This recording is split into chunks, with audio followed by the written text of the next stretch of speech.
I find that in order to be successful in any business, organizing your day is definitely the most important thing. Obviously, things are going to change throughout the day, and you have to learn to adapt to those.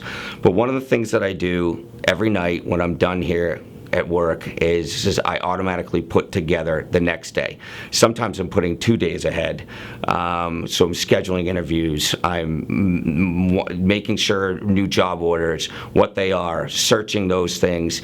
But so that when I come in the morning, I get here in the morning, I'm not looking to try to get my day back together. It's already there. And I go to the extra length to make sure that I have reserves. So if something should go drastically wrong or I can't figure this out, I always have something else that I can go to. So I over-prepare myself the night before for the next day, and I find that to be incredibly important.